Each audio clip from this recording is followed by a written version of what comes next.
l'acteur américain Nat Burrell s'est donné la mort, par arme à feu. Connu pour sa participation à l'émission de télé-réalité 60 Days In, il avait 33 ans. C'était un visage que les téléspectateurs américains connaissaient bien. Nat Burrell était un acteur américain qui est apparu dans 2 saisons de l'émission de télé-réalité à succès 60 Days In.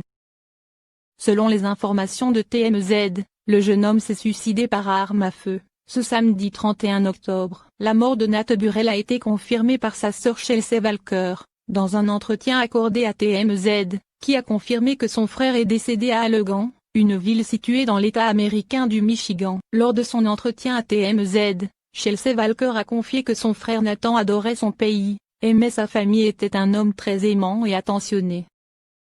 La jeune femme a poursuivi, il était juste dans une période compliquée. Il était très fier d'être dans 60 Days In, et il chérissait vraiment ces moments passés dans l'émission. Plus tôt dans la journée du drame, Nat Burrell avait posté, sur ses réseaux sociaux, ce qui avait tout l'air d'être une lettre d'adieu. Ce ne sont pas les aveux de ma culpabilité. Je suis juste fatigué, j'ai vécu et subi tellement de choses dans ma vie, la douleur de ma situation désormais me blesse plus que je ne l'imaginais. Je ne peux pas continuer, avait-il écrit sur Facebook. Toujours selon le tabloïd, Nat Burrell s'apprêtait à devenir père. Seulement il semblerait que lui et son épouse étaient séparés. Je ne peux même pas imaginer ce que ça va donner, toutes ces complications et ces merdes légales qui vont s'ensuivre après cette garde d'enfants et tout le reste. Vous gagnez.